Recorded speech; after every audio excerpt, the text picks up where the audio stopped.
Good evening and welcome to the Tuesday, November 23rd, 2021 Finance Committee meeting. Committee members present, myself, Councilor Di Natale, Councilors Boschman, Walsh, and Zarella, and we have Auditor Brooks present as well.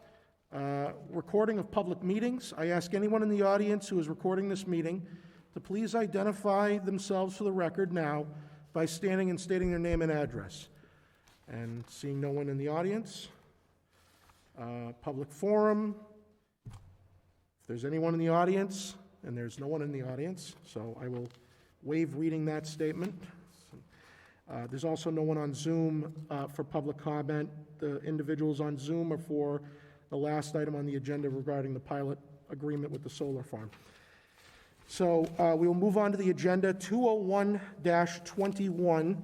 In order that there be and hereby is appropriated the sum of $350,000 to be charged against available funds and credited to stabilization fund. And a letter from Mayor Di Natale to Auditor Brooks on November 9th states, kindly draw a council order for the City of Fitchburg to appropriate the sum of $350,000 from available funds and credited to stabilization fund. This appropriation will increase the balance in the stabilization fund to just under $7.9 million. Which is slightly more than 5% of the FY22 general fund budget. And I'll just add that the 5% figure, for recollection purposes, is what the state DOR recommended to the city back in 2008 when we were under strict oversight by the state. That is one of the big recommendations they had coming out of that issue 13 years ago, that cities and towns should have at least 5% of their operating budget put away in stabilization. So that's why that's an important note to present to the committee. Got a question? Council Boschman. I'm going to ask the auditor a question. Is that okay? Yeah, yep. Mr. Auditor, question for you. I know we put about $350,000 a year in there. This year, where we have so much free cash, and then we get the opera fund and we get other money coming in, how come we didn't up the antes on that to go like $500,000? That way we would have a bigger kitty, so this way if something good came down the line, we would have cash to buy.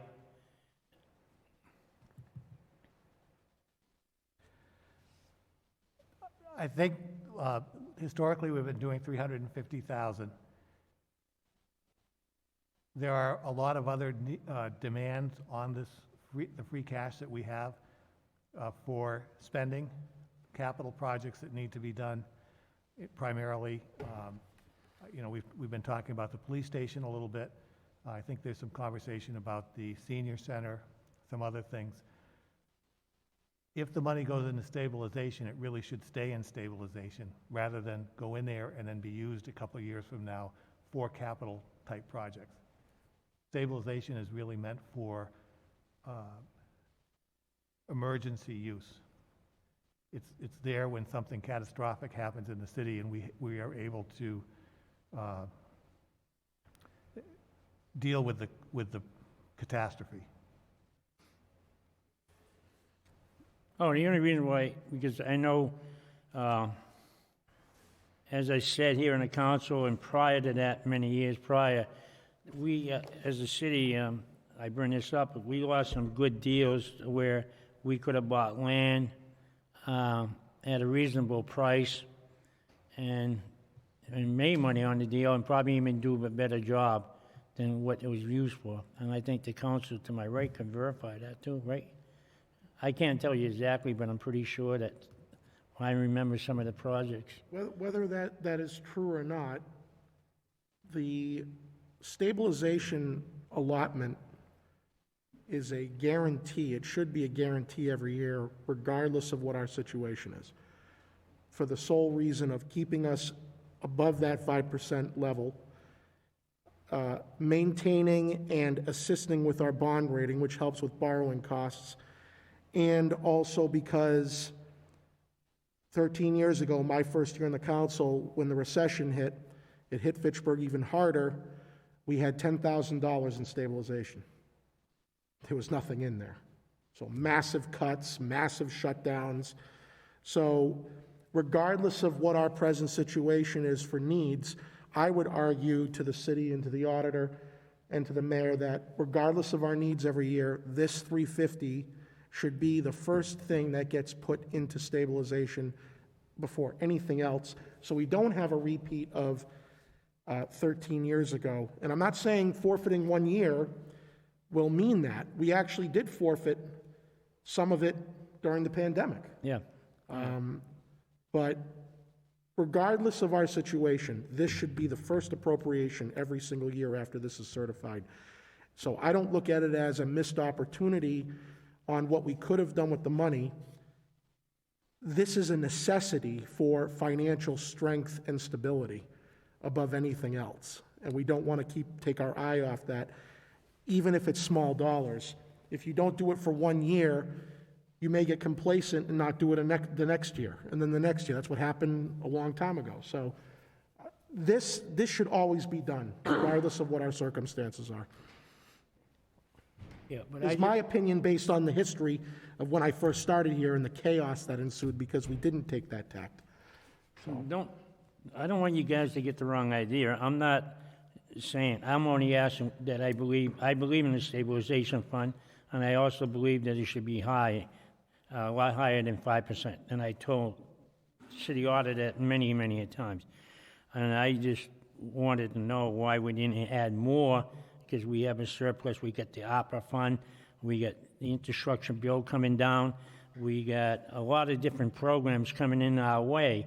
So why use all our free cash if we got all these programs? And even if we added 125,000 or 150,000 more to make it $500,000 this year, it's only going for our benefit to make us even better and stronger. That was my argument. Like I said, I stand by my statement. I don't mind using stabilization fund if there's a good deal coming, as I know what Mr. Brooks is saying, the city auditor, but if there's a really good deal coming down the road, we can also look at the possibilities of us purchasing that project to better Fitchburg, and instead of letting an outside developer come in, where we can probably make different changes throughout the city. That's all I said. But I'm going to vote for this, don't get me wrong, but I would have hoped they would have put like $500,000 in. But it's okay, thank you. Councilor Hughes has joined the committee meeting. Councilor Zarral? Thank you.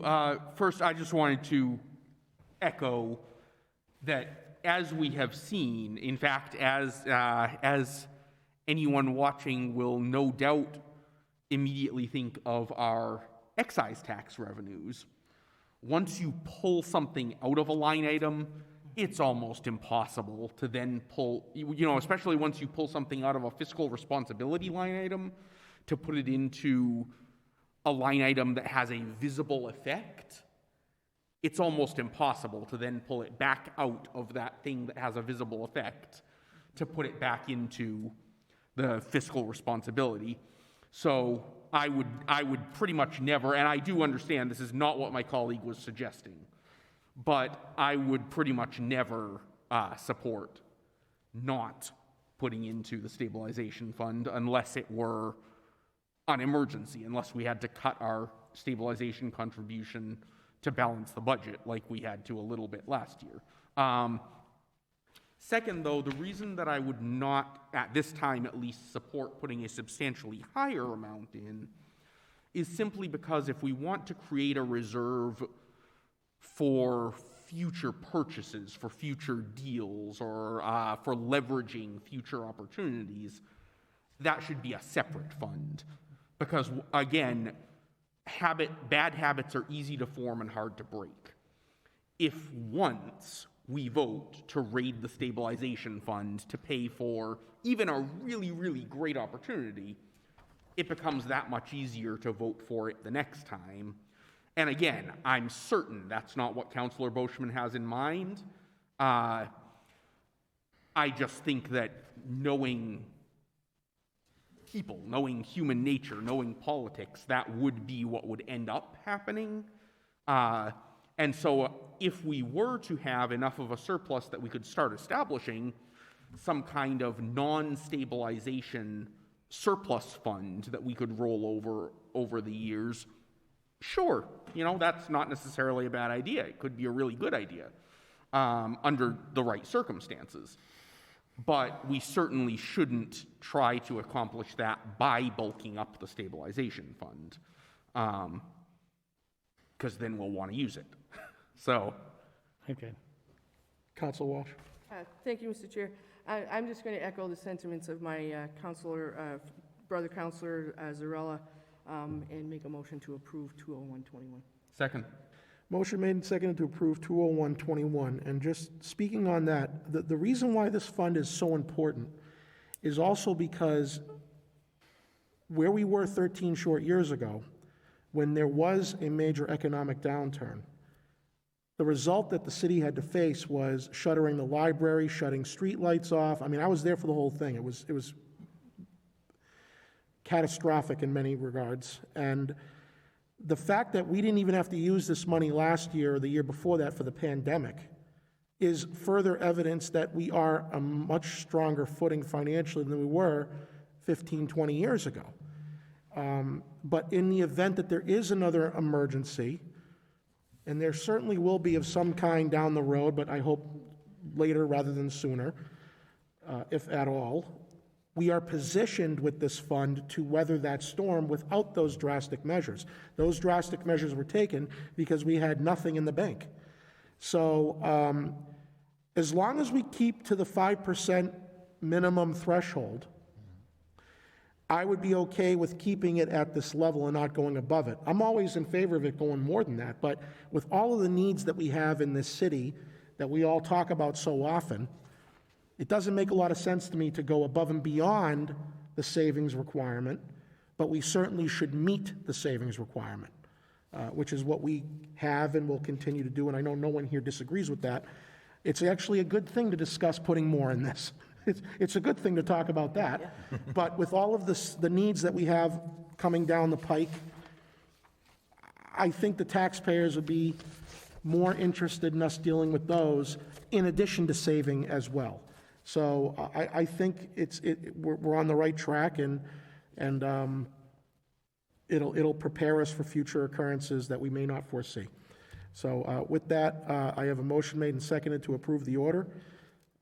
Seeing no objection, I will take this under unanimous consent. It is passed. 20221, order that there be and hereby is appropriated the sum of $450,000 to be charged against available funds and credited to other post-employment benefits OPEB trust fund. And the mayor's letter to the auditor on November 9th states, kindly draw a council order for the city of Fitchburg to appropriate the sum of $450,000 from available funds and credited to the other post-employment benefits trust fund. Last year, the city appropriated only $50,000 to the trust. This year, the amount represents the regular annual appropriation of $250,000, plus an additional $200,000 that was not appropriated last year, along with previous appropriations as well as accumulated interest. This appropriation will bring the balance in the trust fund to approximately $2.5 million. Motion to approve? Second. Motion made and seconded to approve. And just speaking on that motion for the public's edification, this was a trust fund that was set up under the previous administration as another recommendation of best financial practices. OPEB, other post-employment benefits, represents health insurance premiums that the city pays, not obviously the employee. So for all the retirees and employees and their families, whatever our share of their premium is every year, that's what gets budgeted. We do a pay-as-you-go system. Right now, I believe we're between $15 and $16 million in healthcare costs for the city, and that grows by hundreds of thousands every year. This trust fund was established to start addressing the unfunded portion of that liability. Because while we pay 15 or 16 million in this year, we have nothing set aside for the year after. So it's considered an unfunded liability where you have all your employees and your retirees, you know they're going to incur health care expenses for the next 30 years. We're doing a pay-as-you-go system. Every year we just put in what we think we're going to need. We have nothing saved for it on the side in the event that we can't afford to raise it. So that is why this is kind of foresight thinking here, that this 2.5 million, even though it's a pittance, because I believe the unfunded portion is like 120, 130 million, 2.5 million is better than zero 7 or 8 years ago. So it's another sign that we're taking seriously our obligations as best we can, and I'm pleased that we're making up for what we didn't do last year, to keep on that commitment. And I would hope that this, just like stabilization, to me, every year, it should be stabilization first, OPEB second, and then the rest is all fair game. So this is necessary. This does not hurt the city at all. This helps the city's financial position, and I'm pleased to see it continue, and I will support it. A motion has been made and seconded to approve 202-21. If there are no objections, I'll take this under unanimous consent. Seeing none, it is passed. 203-21, in order that there be and hereby is appropriated the sum of $125,000 to be charged against available funds and credited to reserve for other municipal purposes, capital expenses. And these are funds requested by the mayor to replace reserve funds transferred out earlier in the fiscal year for operating costs, because at the time of that transfer, free cash was not yet certified. So this is basically replenishing what we used previously because we had to use it before the free cash certification. And I have no doubt this money is going to get used. Motion to approve. Second. Motion made and seconded to approve 203-21. Seeing no objection, I will take this under unanimous consent.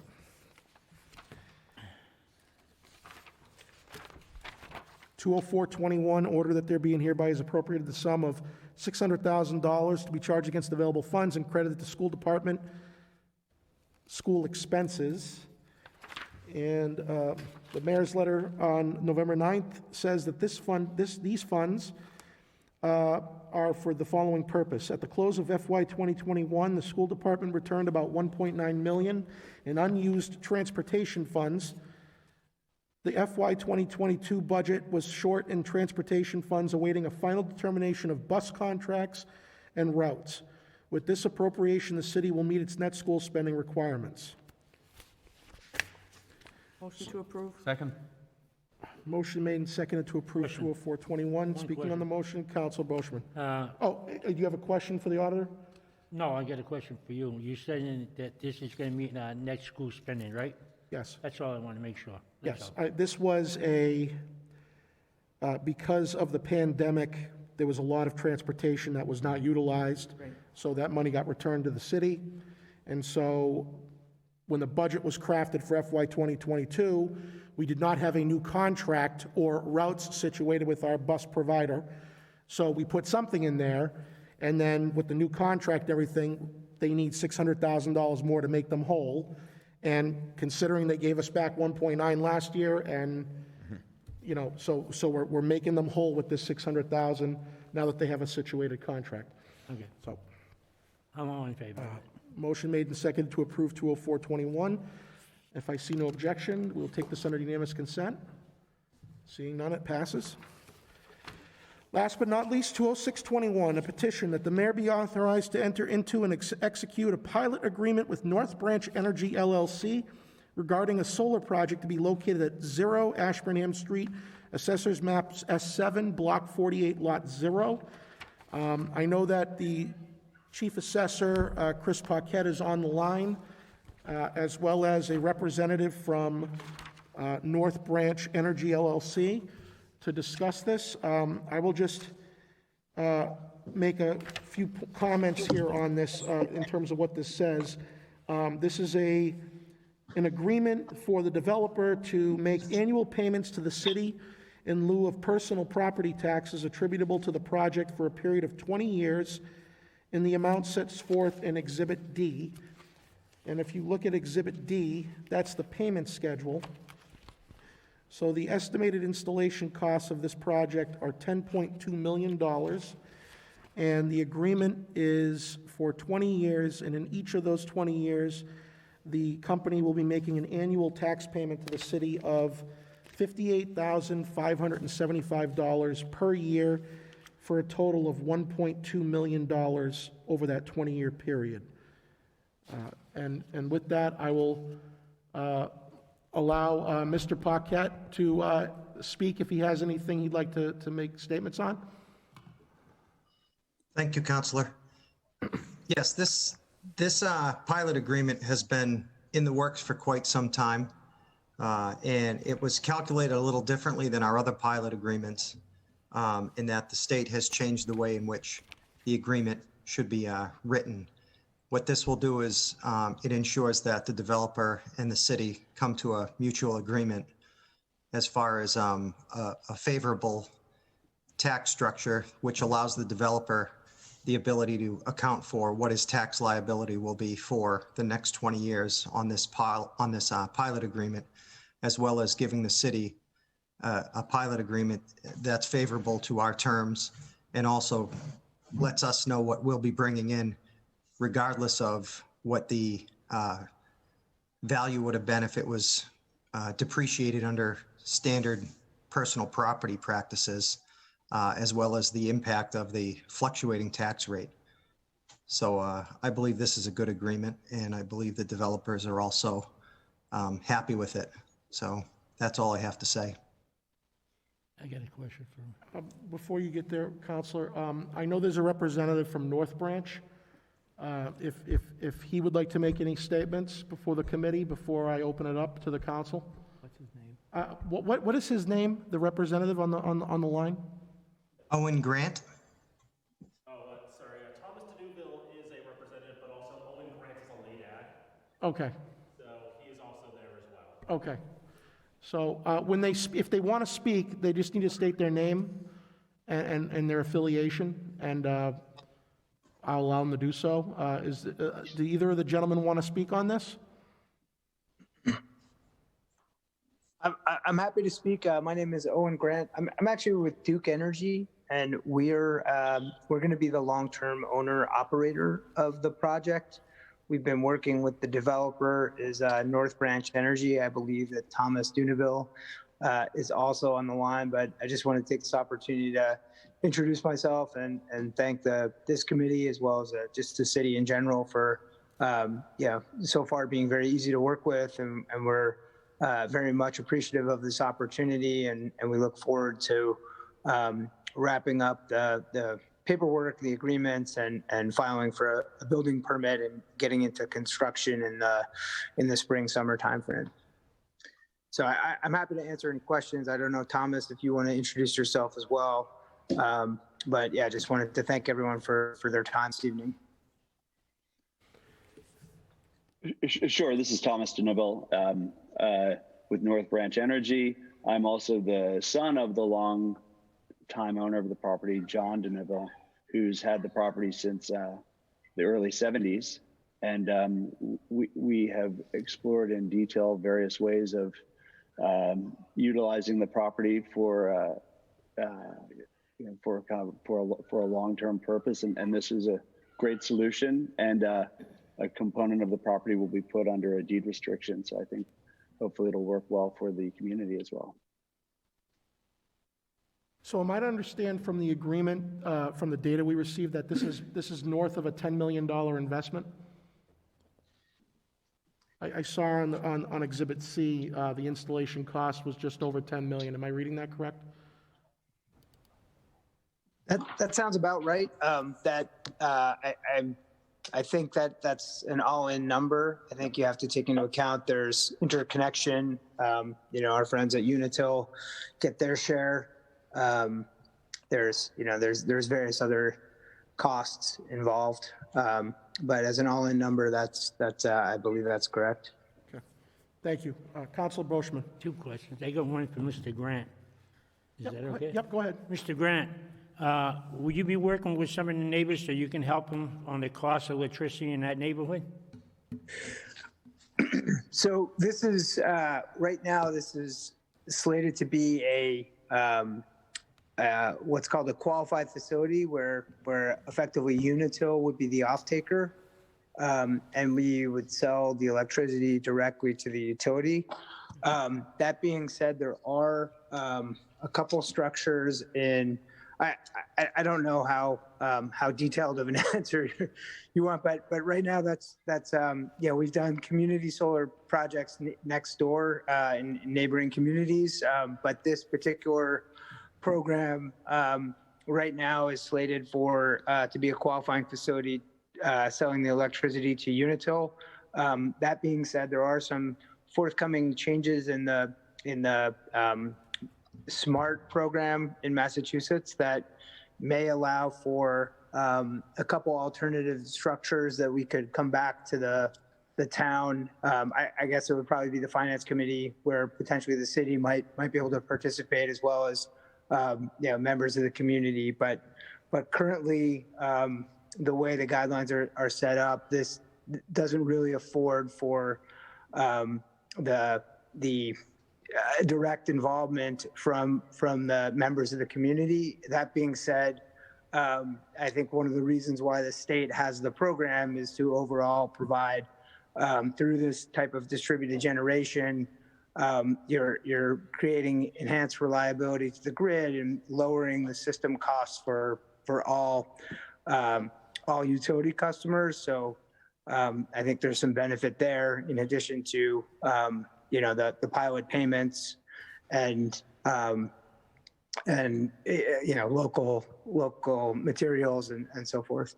Okay, all right, appreciate it. And one more question for Mr. Paquette. Yes. Mr. Paquette, Chris, one question.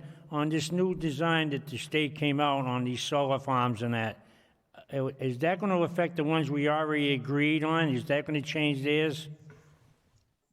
No, Counselor, it will not change theirs because theirs are legal contracts that have been signed prior to. These are moving forward. The agreements have changed slightly. Okay, all right. Okay, I'm all set.